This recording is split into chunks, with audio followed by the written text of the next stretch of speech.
Baik, Bapak Ibu Saudara-saudari sekalian, kita akan mulai persiapan kita pada kesempatan malam hari ini untuk materi bahan minggu ketiga dan keempat bulan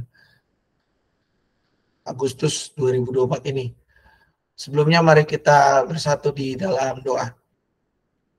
Kami bersyukur Tuhan pada kesempatan malam hari ini kami boleh kembali berkumpul untuk mempersiapkan diri kami mengajar minggu ketiga dan keempat bulan Agustus ini. Berkati ya Tuhan jalannya persiapan kami dari awal hingga selesai, dan dalam nama anak Tuhan Yesus Kristus kami berdoa. Amin. Baik rekan-rekan semua, untuk materi kita minggu ketiga dan keempat ini kita akan lihat, di mana tanggal 18 Agustus ini yang pasti bahannya sangat panjang gitu ya, berpasal-pasal. Ya, ini akan menjadi berita yang kurang menyenangkan mungkin buat rekan-rekan yang mengajar di kelas kecil. Tetapi rekan-rekan, karena ini berpasal-pasal maka untuk mengatasinya harus dipotong ya. Dipotong yang sesuai dengan tema. Karena intinya itu kan lebih kepada ini bacaan yang dari Keluaran 7 sampai dengan Keluaran 12 ini kan tentang ke-10 tulah. Jadi tentang tema aku mau beriman ini bacaannya kita potong. Keluaran 7 cukup ambil dari 2 pasal saja, yaitu 7 ayat 14 sampai dengan ayat 16. 7 ayat 14 sampai dengan 16 dilanjutkan dengan pasal 12 ayatnya yang ke 12 ayat yang ke 41 sampai dengan 42. Jadi 7 ayat 14 sampai 16, lalu 12 ayat 41 sampai dengan 42. Saya butuh 2 orang sukarelawan atau sukarelawati yang membacakan bagian ini. Orang pertama membacakan Keluaran 7 ayat 14 sampai dengan 16. Orang kedua Keluaran 12 ayat 41 sampai dengan 42.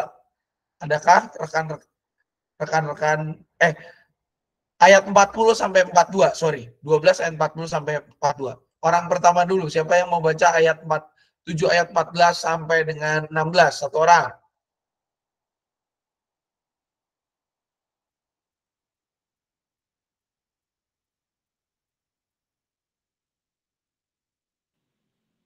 Saya boleh, Pak Sam?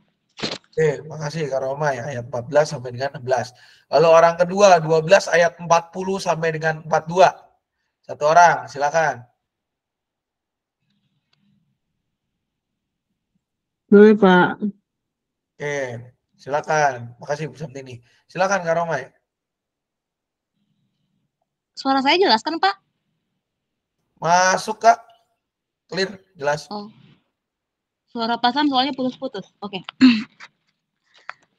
Itulah pertama air menjadi darah.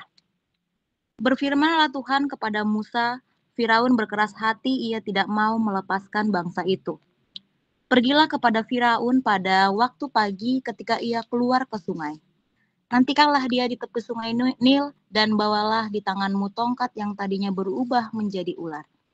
Katakanlah kepadanya, Tuhan Allah orang Ibrani mengutus aku kepadamu untuk mengatakan, biarkanlah umatku pergi supaya mereka beribadah kepadaku di padang gurun. Tetapi sampai sekarang engkau tidak mau mendengarkan. Silakan Bu Samtini. Selanjutnya. Oke. Ayat yang ke-40. Orang Israel tinggal di Mesir dalam 430 tahun. Sesudah 430 tahun, tepat pada hari itu juga, keluarlah segala barisan Tuhan dari tanah Mesir. Malam itulah Tuhan berjaga-jaga untuk membawa mereka keluar dari tanah Mesir. Itulah juga malam untuk semua orang Israel turun-temurun berjaga-jaga bagi Tuhan. Sampai sedemikian pembacaan kita. Terima kasih rekan-rekan semua. Baik, kalau kita lihat rekan-rekan, ini adalah bahan kita sebenarnya panjang banget gitu ya. Kalau dilihat ini adalah bahan yang membahas tentang ke-10 tulah ya.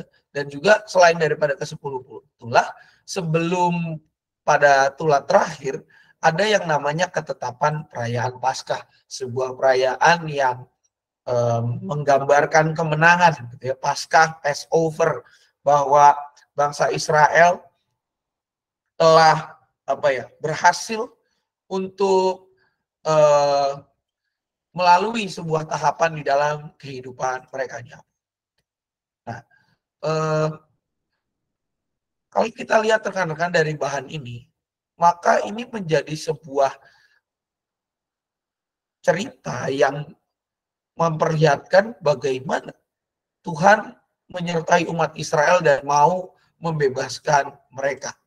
Kalau kita mengikuti tema kita yaitu aku mau beriman, ini menjadi jawaban Tuhan terhadap apa yang menjadi kerinduan bangsa Israel, yaitu kembali ke tanah mereka yang merdeka. Untuk kembali ke tempat di mana mereka berasal. Untuk kembali, bukan hanya sekedar kembali, tetapi juga untuk menjadi sebuah bangsa yang merdeka. Terbebas dari tempat di mana mereka ada saat ini. Kalau kita lihat di sini, bangsa Israel yang tadinya menempati daerah yang tempat Yakub, mereka lalu pindah ke Mesir, dan akhirnya nanti pergi ke tempat yang Tuhan janjikan. Ini menjadi sebuah progres yang dilakukan di dalam kehidupan mereka. Maka dari itu, ke-10 tulah ini menjadi sebuah hal yang sangat penting. Karena apa? Karena ini menunjukkan bagaimana Tuhan menyertai umat Israel dengan menggunakan tanda-tanda. Mulai dari air menjadi darah, adanya serangan katak, adanya serangan nyamuk, nah, DBD dah itu ya Mesir. Ada lalat pikat, ya. Lalu juga serangan penyakit sampar, ya. Seperti yang di lagu Sayurku Bis Jatuh Harga. Bisul-bisul, hujan es, ya. Lalu juga ada belalang, ada lagi kegelapan yang menyelimuti, dan di tulah terakhir, Bapak Ibu Saudara-saudari sekalian, ini menjadi sebuah peringatan. Karena apa? Karena tulah terakhir itu adalah tulah yang berat. Anak sulung mati. Ya, kematian anak sulung. Dan secara khusus, Bapak Ibu Saudara-saudari sekalian, bicara soal anak sulung yang mati, ini tidak hanya menyerang orang Mesir, tetapi juga menyerang orang Israel. Karena apa? Kalau kita berkaca kepada pasal 11 ayat 11 gitu ya, kalau kita lihat 11 ayat 11 ayat 11, maka di situ kita lihat sudah ada peringatan tentang tulah terakhir. Setiap anak sulung di tanah Mesir akan mati. Ya. Sampai anak sulung budak perempuan yang menghadap batu kilangan. Artinya apa? Artinya adalah bahwa tidak peduli orang Mesir atau dia orang Yahudi, semuanya akan dilibas. Tetapi ada satu tanda. Ya. Tandanya apa? Yaitu ketika menaruh tanda di depan rumahnya. Yaitu yang dirayakan pada saat Paskah itu. Ada darah di depan rumahnya, domba dan segala macamnya ada berjamuan di situ. Itulah yang melindungi mereka. Karena para penafsir, Bapak Ibu, meyakini bahwa tidak semua anak sulung yang mati tidak hanya orang Mesir, tapi orang Israel yang tidak percaya akan hal itu dilibas juga. Begitu ya. Dilibas juga di tulah ke-10 ini. Dan inilah yang membuat Yang membuat akhirnya Raja Firaun tergetar hatinya. Lebih daripada itu, kita bisa lihat ini menjadi respon Tuhan terhadap apa yang menjadi kerinduan bangsa Israel, yaitu terlepas dari tanah Mesir dan hidup menjadi bangsa yang merdeka. Oleh karena itu, apa yang mau kita jadikan pelajaran dari kisah ke-10 tulah ini, selain daripada kita mengajak anak-anak mengenal ke-10 tulah tersebut, yang juga kita jadikan tekanan adalah bagaimana mereka harus punya iman yang sungguh kepada Tuhan. Karena apa? Karena iman yang sungguh kepada Tuhan itulah yang akan menyelamatkan mereka. Tekanannya di tulah ke-10. Tidak hanya keluarga Mesir, kalau kita lihat di bahan kita, semua keluarga Mesir. Tetapi TB2 mengatakan di Mesir, berarti semua yang tidak menaruh tanda pada rumahnya, tidak mengikuti perintah Tuhan, tidak percaya akan firman Tuhan itu, ya disikat juga. Oleh karenanya kita mau mengajak anak-anak untuk beriman. Ya. Beriman kepada firman Tuhan. Beriman kepada perintah Tuhan. Mengajak anak-anak untuk percaya kepada rancangan Tuhan dengan apa? Lewat segala yang dikatakannya di dalam firman, cerita, maupun bahkan wejangan-wejangan hidup dari para orang tua. Karena apa? Hanya melalui imanlah mereka bisa merasakan keselamatan yang daripada Tuhan. Maka dari itu, kita di ayat hafalannya dikatakan dari Mazmur 37 ayat 5. Serahkanlah hidupmu kepada Tuhan dan percayalah kepadanya, dan ia akan bertindak. Itu menjadi ayat hafalan untuk minggu ketiga bulan Agustus ini. Apakah ada pertanyaan dari bahan maupun ayat hafalan kita, rekan-rekan? Khususnya bahan Alkitabnya? Cukup, Pak. Baik, makasih Ci.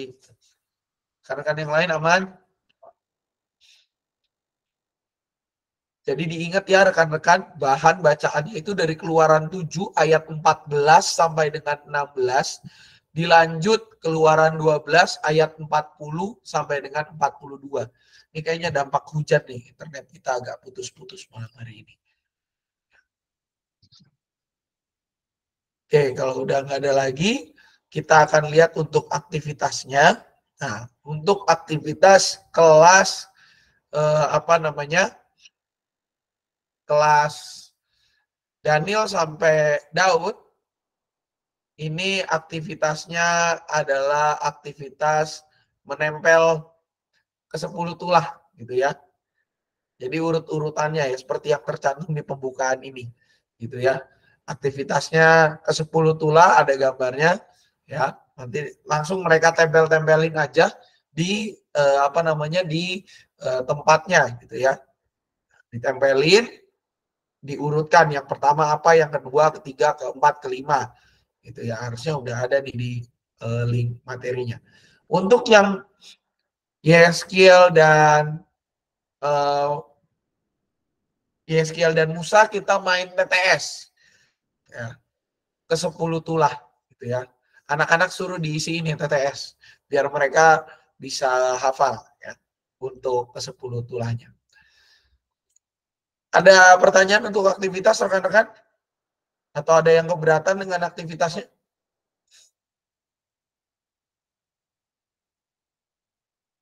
Oke, Mas Cici. Rekan-rekan yang lain aman? Aman, Pak, aman. Aman, Pak. Makasih, Bu. Aman, Pak. Makasih, Kak. Oke, aktivitasnya jadi mohon diingat. Makasih, Kak. Aktivitasnya jadi diingat untuk yang kelas Daniel sampai dengan Daud itu menempel potongan-potongan komik mini gitu ya, tentang ke-10, 1, 2, 3, 4, 5, 6, 7, 8, 9, 10. Lalu kelas yang Yeskiel dan Musa itu main TTS ya. Tinggal di print aja ini, bahannya nanti kita perbanyak supaya mereka bisa mereka bisa ini. Untuk lagu-lagunya rekan-rekan ada di sini ya, saran lagu-lagunya. Allahku besar, berani tampil beda 10 tulah. Ini ternyata ada lagunya, ini linknya bisa diklik nanti rekan-rekan di link bahan. Itu ya. 10 tulah judulnya. Oke. Untuk minggu depannya rekan-rekan bahannya juga masih panjang ternyata. Ini perjalanannya tentang Keluaran gitu ya. Jadi kitab di bulan Agustus ini bahas kitab Keluaran. Dengan tema Tuhan menolongku, Keluaran 14 ayat 1 sampai dengan 31. Nah, karena ini terlalu panjang juga rekan-rekan, ini saya potong lagi supaya dipersingkat ya. Jadi bahannya itu,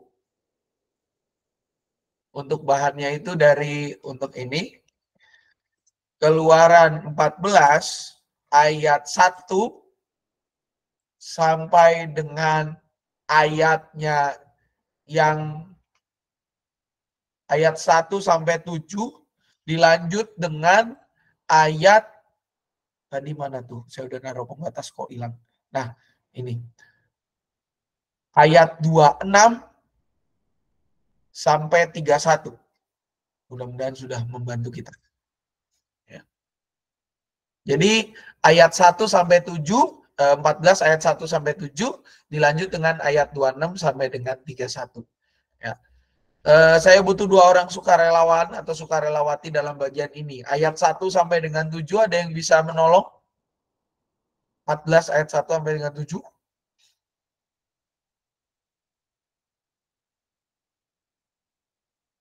Ada yang dengan rela hati dan tanpa paksaan. 14 ayat 1 sampai 7.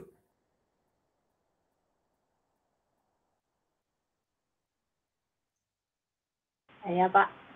Kasih Ibu Rahayu. Orang kedua, ayat 26 sampai dengan 31. Ada? Satu orang?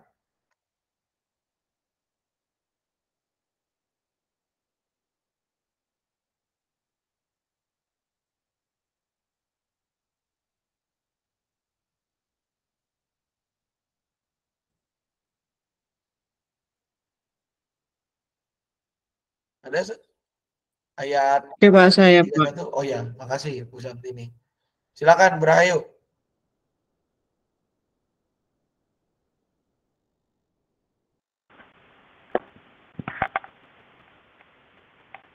Berfirmanlah Tuhan kepada Musa, katakanlah kepada orang Israel supaya mereka balik kembali dan berkemah di depan Pit Hahirot, antara Migdol dan laut. Kamu harus berkemah tepat di depan Baal Zefot di tepi laut. Firaun akan berkata tentang orang Israel, mereka telah tersesat di negeri ini, padang gurun telah mengurung mereka. Aku akan mengeraskan hati Firaun sehingga ia mengejar mereka. Terhadap Firaun dan seluruh pasukannya, aku akan menyatakan kemuliaanku sehingga orang Mesir mengetahui bahwa akulah Tuhan. Lalu mereka berbuat demikian. Ketika diberitahukan kepada Raja Mesir bahwa bangsa itu telah lari, berubahlah hati Firaun dan pegawai-pegawainya terhadap bangsa itu.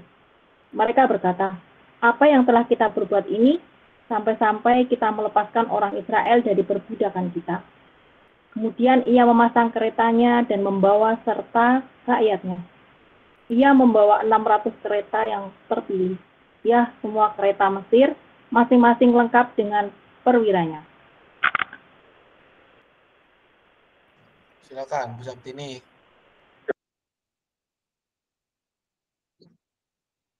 Ya, ayat yang ke-26. Berfirmanlah Tuhan kepada Musa, ulurkanlah tanganmu ke atas laut, supaya air berbalik kembali dan meliputi orang Mesir, karena dan pengaruh kuda mereka. Musa mengulurkan tangannya ke atas laut. Maka menjelang pagi air laut berbalik ke tempatnya, sementara orang Mesir lari dari hadapan air itu. Demikianlah Tuhan mencampakkan orang Mesir ke tengah-tengah laut. Air itu berbalik lalu melingkupi kereta dan tentara terkuda dari seluruh pasukan Firaun yang menyusul orang Israel di laut. Dari antara mereka tidak seorang pun luput, tetapi orang Israel berjalan di tempat kering di tengah-tengah laut, sedangkan air itu menjadi tembok di kiri kanan mereka. Demikianlah Tuhan menyelamatkan orang Israel dari tangan orang Mesir pada hari itu.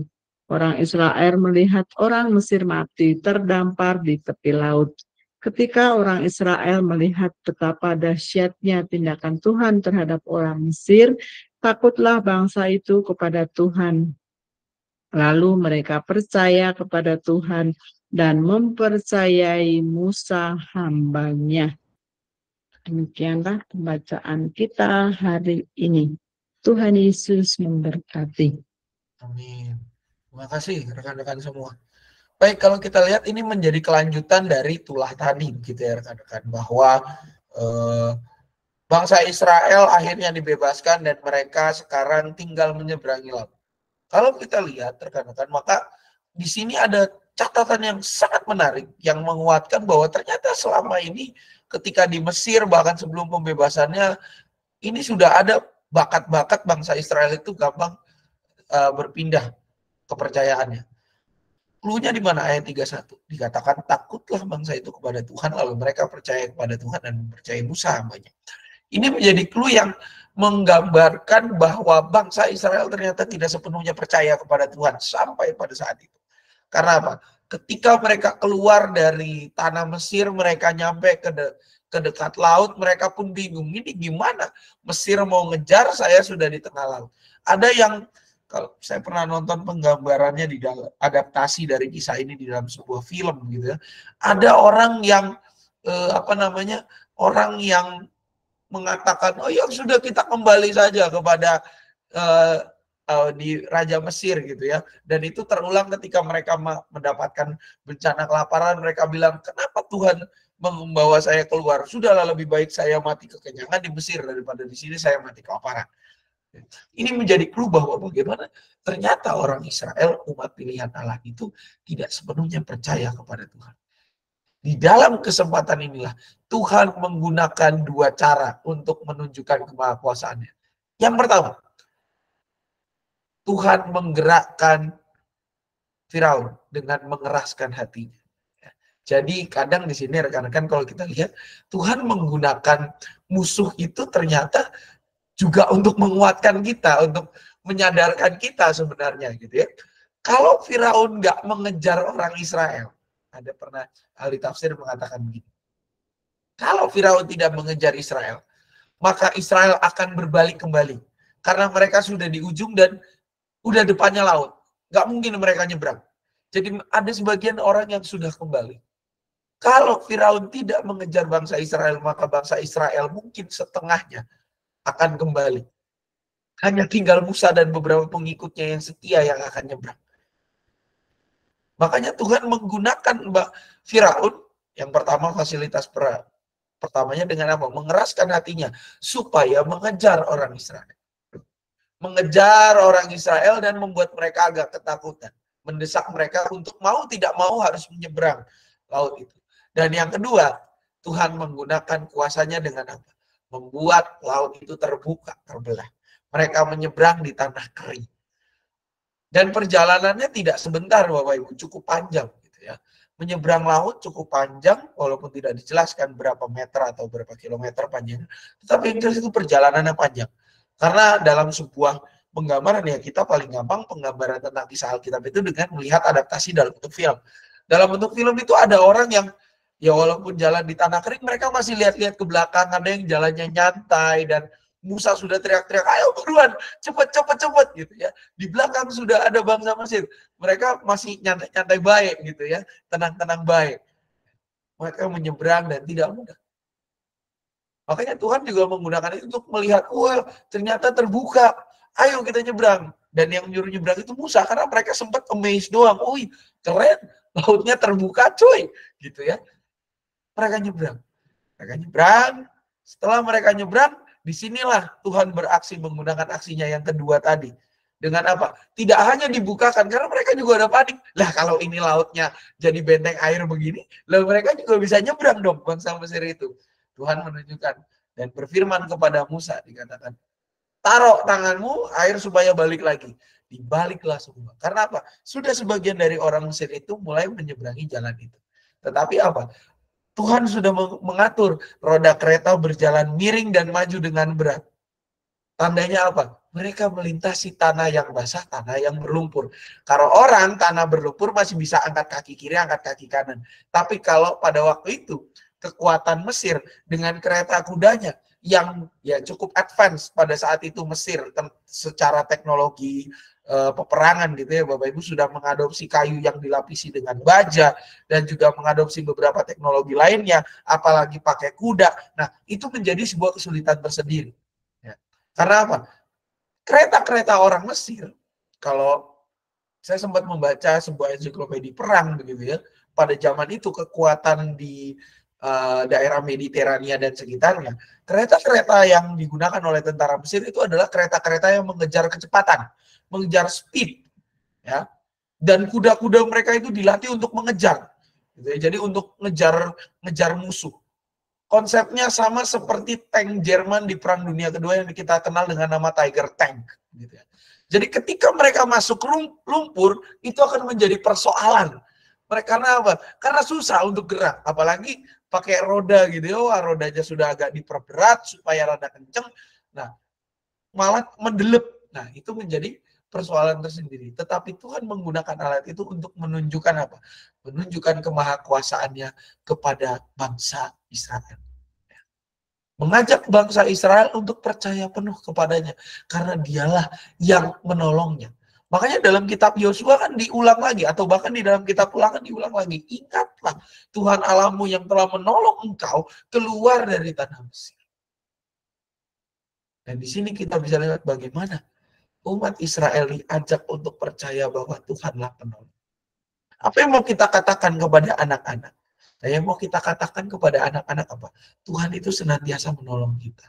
Banyak cara yang Tuhan pakai. Lewat musuh kita. Ketika kita berhadapan dengan orang yang mungkin keras hati gitu ya.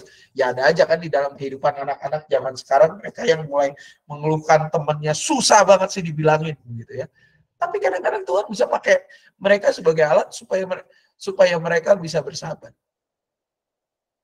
Dan juga apa? Tuhan bisa pakai banyak cara, termasuk doa. Bapak Ibu saudara-saudara sekalian, kadang anak-anak kita juga masih dalam pengetahuan bahwa doa itu adalah kesempatan meminta kepada Tuhan. Sebenarnya kalau kita berpikir di dalam doa, yang diubah itu bukannya Tuhan. Bukannya kita mengubah kehendak Tuhan. Tetapi sebenarnya Tuhan sedang mengubah kehendak kita. Lewat jawabannya yang iya, tidak, maupun tunggu. Itu adalah cara Tuhan mengubah diri kita. Makanya kita melalui bagian ini kita mau mengajak anak untuk percaya penuh kepada Tuhan bahwa Tuhan menolongnya lewat segala cara. Lewat kehadiran teman-teman baik yang menyenangkan maupun menyebalkan. Kehadiran orang tua, kakak, adik yang sesuai dengan ekspektasi kita maupun tidak. Itu semua Tuhan pakai. Karena itulah yang menjadi mukjizat Tuhan untuk menolong kita, menyadarkan kita bahwa kita adalah anak-anak yang hidup hanya karena kasih-Nya saja. Ini yang dinyatakan lewat ayat hafalan kita terambil dari Yesaya 41 ayat 13b, yaitu jangan takut, akulah yang menolong engkau. Adakah pertanyaan untuk bahan dan ayat ayat hafalan rekan-rekan? Aman semua?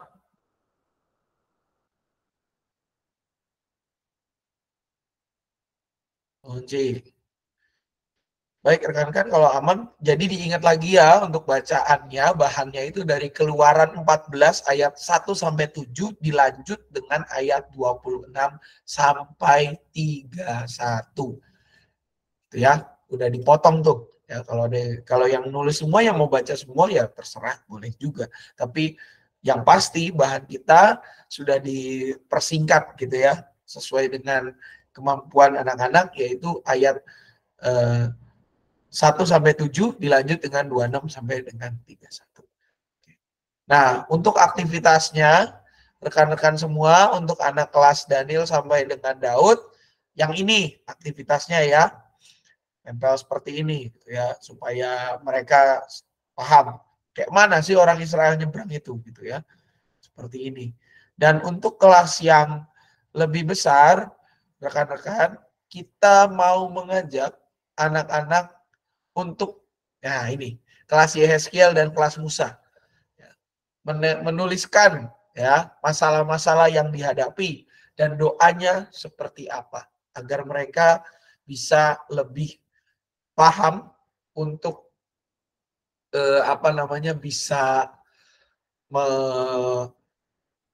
mendoakan hal-hal yang menjadi concern mereka dalam kehidupan keseharian mereka, membawa di dalam doa. Untuk aktivitas rekan-rekan, apakah ada yang keberatan, kesulitan, atau cocok semua?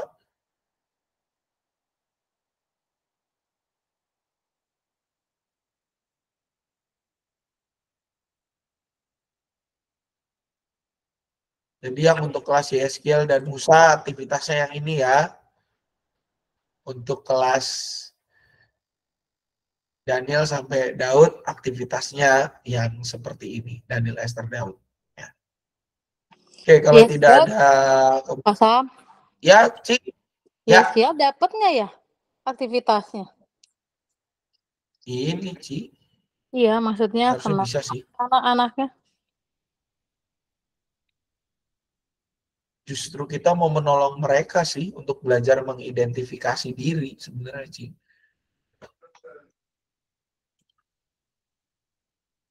Karena kan kadang-kadang kita lihat mereka kayak apa ya? Ya bukannya mereka hidup tanpa masalah, sebenarnya mereka itu ada masalah, cuman mereka tidak apa ya? Belum punya sebuah cara yang tepat untuk mengungkapkan bahwa saya itu bermasalah gitu. Apa nggak dianggap masalah? Cek aja. Justru ini kita mau menolong mereka, Cik. Gitu, mau menolong mereka untuk melihat bahwa diri mereka tuh apa sih yang jadi apa ya? Bukan masalah sebenarnya, jadi buat mereka kepikiran, concern mereka gitu ya. Yang mereka hadapi, apa yang menjadi kegelisahan mereka yang bikin mereka tuh apa ya? Ya kepalanya ya bahasa jadulnya gitu ya, gelisah galau merana lah begitu. Gitu. Kita mau mengajak mereka mengenali itu dan mereka membawa itu dalam doa, bukan malah mengekspresikannya dengan wah makin gimana, tapi justru ayo kita doain sama-sama. Gitu.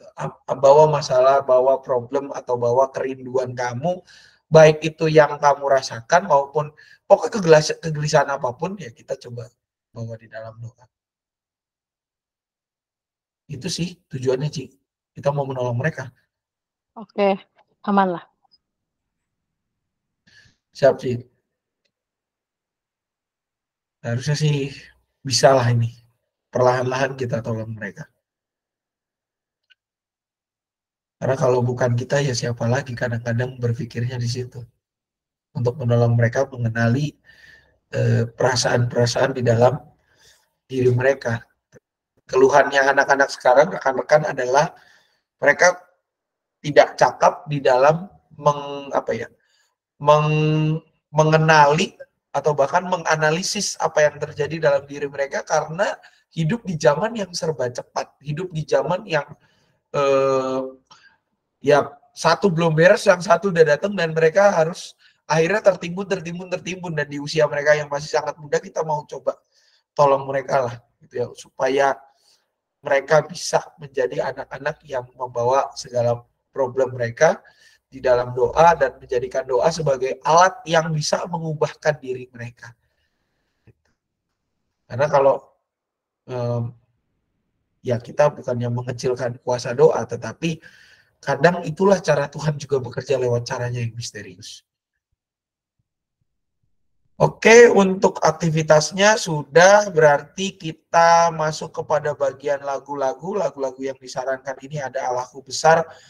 Ini bagaimana cara Musa, ini ada linknya. Ya sebenarnya how did Moses cross the Red Sea itu adalah bagian terjemahan bahasa Inggrisnya dari yang nomor 2 gitu ya. Ini tinggal diklik saja, lagu-lagunya ada di link bahan.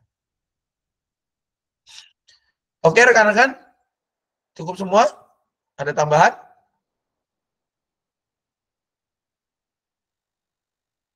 Kalau tidak ada tambahan, maka untuk untuk persiapan yang berikutnya, yaitu untuk minggu pertama dan kedua September, harusnya ini 24. Cuman 24 itu saya mohon maaf agak full. Gimana kalau di 25 malam, hari Minggu, 25 malam. 25 malam jam 7. Apakah bisa rekan-rekan semua?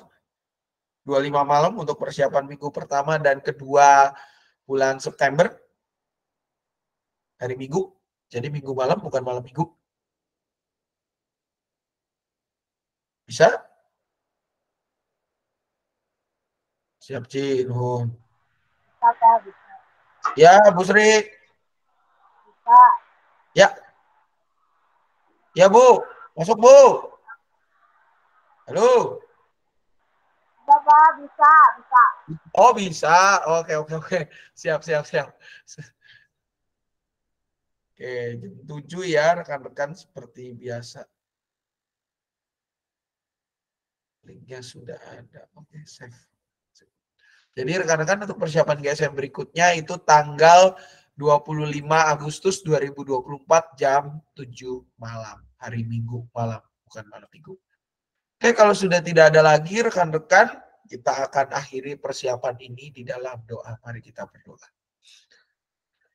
Tuhan, kami bersyukur kami boleh menyelesaikan persiapan kami dari awal hingga selesai. Biarlah apa yang kami persiapkan menjadikan sebuah hal yang menolong kami untuk semakin beriman kepadamu dan semakin menguatkan kami untuk senantiasa terus berpegang teguh pada penyertaan-Mu saja.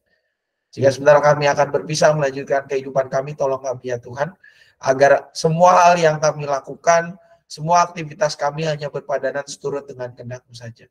Kami pun teringat akan rekan terkasih kami, Ci Email ya Tuhan, yang pada saat ini sedang mendampingi suami terkasih, Kovaldi, di dalam proses pemulihan.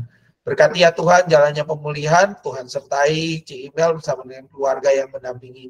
Biarlah senantiasa berkat-Mu mengalir dalam hidup mereka, Kovaldi boleh kembali pulih sebagaimana sedia kala, dan juga keluarga ini merasakan penyertaan-Mu yang senantiasa mencukupkan kebutuhan mereka.